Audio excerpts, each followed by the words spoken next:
Hey, good morning, Hope City. Garrett here, bringing you another daily Devo. And I just want to point back to Sunday's message. If you didn't get a chance to listen to it, it was a great message by Pastor Matt, and it was titled The Father Made Known. So if you didn't get a chance to listen to that, please go ahead and do that. And the key takeaway at the end that I had was there's two ways to reveal the Father. There's two ways that Jesus revealed the Father and the things that he did. And it was in the things that he said and the things that he did. Those are the 2 points. And we have the same challenge today to reveal the Father to people in the things that we say and the things that we do, in the way that we just reflect Him in our daily lives. And when I think about in the Bible, like a character that does this really well, I think of John the Baptist. And that's what we're going to be talking about today. We're going to be in the book of John.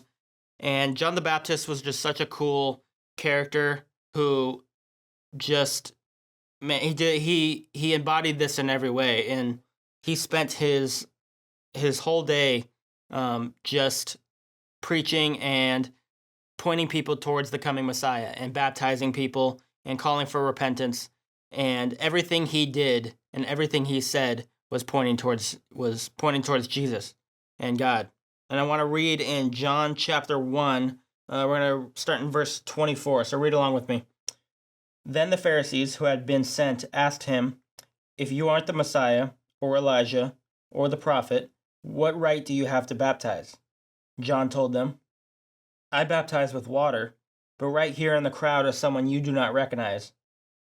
Though his ministry follows mine, and I'm not even worthy to be his slave and untie the straps of his sandals."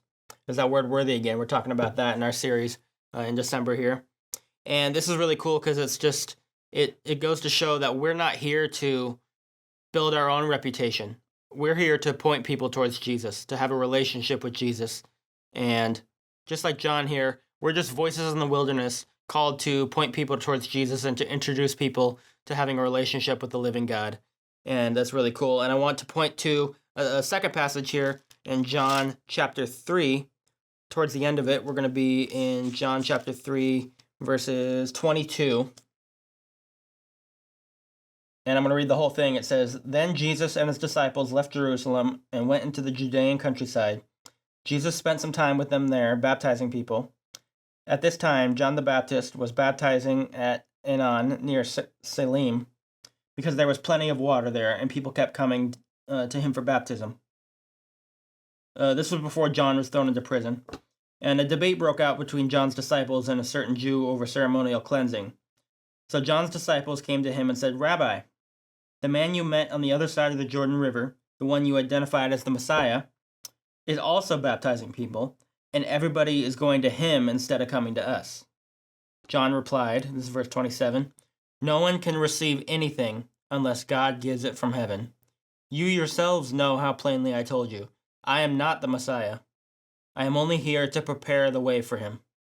It is the bridegroom who marries the bride, and the bridegroom's friend is simply glad to stand with him and hear his vows. Therefore, I am filled with joy at his success.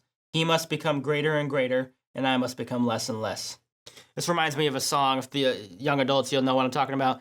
Josiah Queen has a great song called Altars Over Stages, and it talks about how this section of John exalting Jesus and becoming the idea of becoming less and less so he can become greater and greater. It's just such a great song. Go listen to it if you haven't.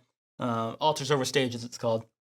And both these passages encourage us to examine our own lives and think that are we seeking self-recognition in the things that we do, or are we willing to be humble enough to step aside and let God be God, and like it says, him become greater and greater and us become less and less. And when we do make it our lives about Jesus, when we invite him into our lives and make him the very center of our lives, what that does is that brings joy and peace and comfort and just a sense of purpose.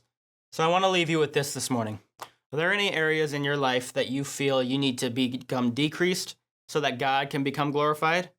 And also, how can we use our gifts today to prepare the way for others to have an experience with Jesus, to encounter Jesus? So that's the Daily Devo I have for you today. I hope you guys enjoyed it. We'll see you next time.